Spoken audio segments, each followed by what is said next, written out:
There is a huge area called you don't know what you don't know.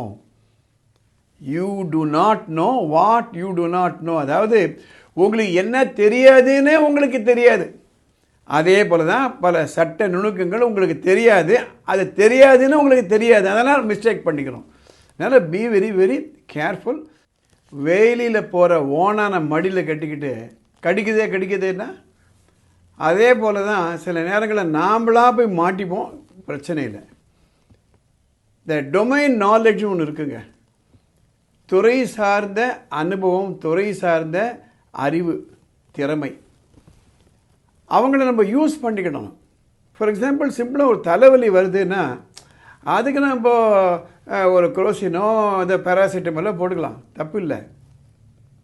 ஆனால் சில நேரங்களில் நம்மளுக்கே self medication பண்ணிக்கிட்டோம்னா, அண்மையில் ஒரு நியூஸுங்க,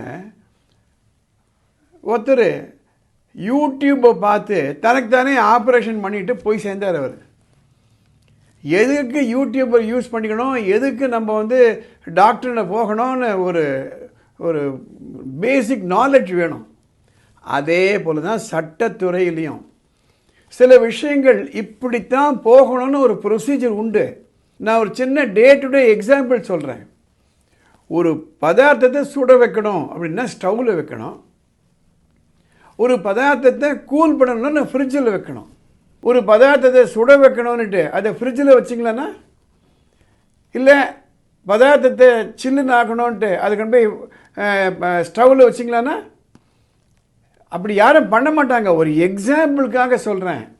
அதே போல தான் சட்டத்துறையில் இதை இப்படித்தான் செய்யணும் என்று ஒரு வழிமுறை உண்டு.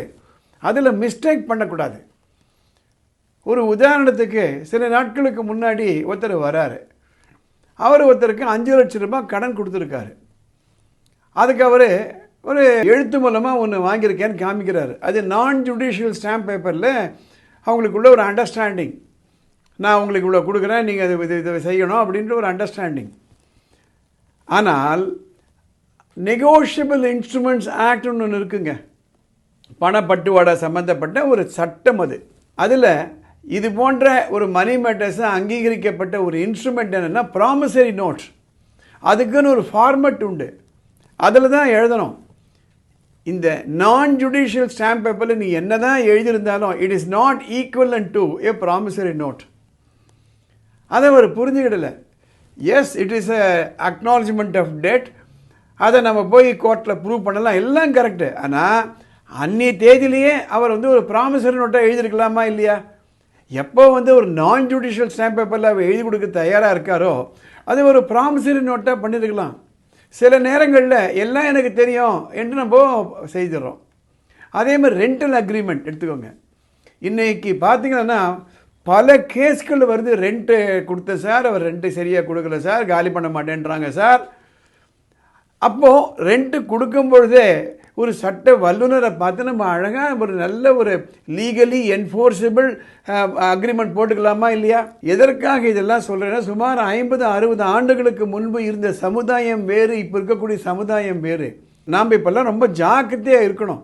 அதனால் எந்தெந்த இடத்துல எது மூலமாக நம்ம உரிமையை பாதுகாக்க முடியுமோ அப்படிலாம் பாதுகாத்துக்கணும். அப்படி பாதுகாத்த உரிமையை கூட நம்ம நீதிமன்றம் மூலமாக போய் நமக்கு ஒரு ரிலீஃப் கிடைக்குது, பல ஆண்டுகள் ஆகுது இல்லையா? அதனால் இந்த அடிப்படையான பேசிக் பிரின்சிபிள் நம்ம புரிஞ்சுக்கணும். There is a huge area called you don't know what you don't know. You do not know what you do not know. அதாவது உங்களுக்கு என்ன தெரியாதுன்னு உங்களுக்கு தெரியாது. அதே போல தான் பல சட்ட நுணுக்கங்கள் உங்களுக்கு தெரியாது, அது தெரியாதுன்னு உங்களுக்கு தெரியாது, அதனால் மிஸ்டேக் பண்ணிக்கிறோம். அதனால் பி வெரி வெரி கேர்ஃபுல். இந்த எதுக்காக இந்த பதிவுகளை போடுறேன் அப்படின்னா, உரிமை அறிவோம், சட்டம் தெளிவோம். அதில் நம்ம உரிமையை நிலைநாட்டுறதுக்கு செக்லிஸ்ட் ஒன்று வச்சுக்கிட்டு கரெக்டாக நம்ம செஞ்சிட்டோம்னா அனாவசியமாக கோர்ட்டுக்கு போக வேண்டிய அவசியம் இல்லை, அனாவசியமாக போலீஸ் ஸ்டேஷன் போக வேண்டிய அவசியம் இல்லை. இந்த பதிவுகள்லாம் பார்க்கும்போது கமெண்ட் பாக்ஸில் போய் கமெண்ட் பண்ணுங்கள்.